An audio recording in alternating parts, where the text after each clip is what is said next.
1, 6, 8, 9, 12 இந்த ஜாதக காம்பினேஷன் உங்க ஜாதகத்துல இருக்கு அப்படின்னா நீங்க இன்னும் எக்ஸ்ட்ரா கேர்ஃபுல்லா இருக்கணும். இதுல வந்து பாத்தீங்கன்னா இந்த ஜாதக காம்பினேஷன் அப்படின்றது ரொம்ப ரேரான ஒரு காம்பினேஷன். இது எல்லார் ஜாதகத்திலயும் இருக்காது. சிலருக்கு வந்து 1, 8 தொடர்பு மட்டும் இருக்கும். 9ஆம் பாவம் தொடர்பே இருக்காது. சிலருக்கு எல்லா பாவ கனெக்ஷனும் இருக்கும். ஆனா லக்னத்தோட தொடர்பு அப்படின்றது இருக்காது. லக்னத்துக்கு அந்த தொடர்பு இல்லைன்னா so you are not bothered. அதாவது நீங்க அதை பத்தி வரி பண்ண வேண்டிய அவசியம் இல்லைன்னு அர்த்தம். ஏன்னா லக்னம் தான் நீங்க. எல்லா காம்பினேஷனும் இருக்கு.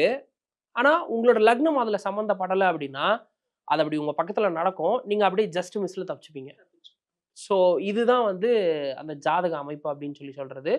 ஸோ இது இருக்கு அப்படின்னாலே கட்டாயம் நமக்கு நடக்கணும் அப்படின்றது அவசியமே கிடையாது. ஏன்னா டெஸ்டினி அப்படின்றது ஏற்கனவே முன்கூட்டியே எழுதப்படலை. சாதகம் பாதகம் ரெண்டுத்தையுமே ஜாதகம் சொல்லும். நம்ம அந்த டெஸ்டினி அப்படின்றத நமக்கு பிடிச்ச மாதிரி நம்ம நினைக்கிற மாதிரி நம்ம அதை எழுதிக்கலாம்.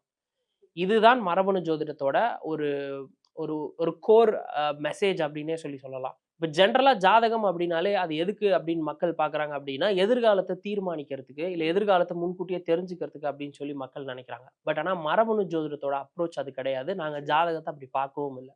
ஜாதகத்துல சாதகமும் இருக்கும் பாதகமும் இருக்கும். அதுக்கு தகுந்த மாதிரி நீங்க உங்க லைஃப் அமைச்சுக்கிறதுக்கு என்ன பண்ணலாம் அப்படின்றத தான் மரபணு ஜோதிடம் அப்படின்றத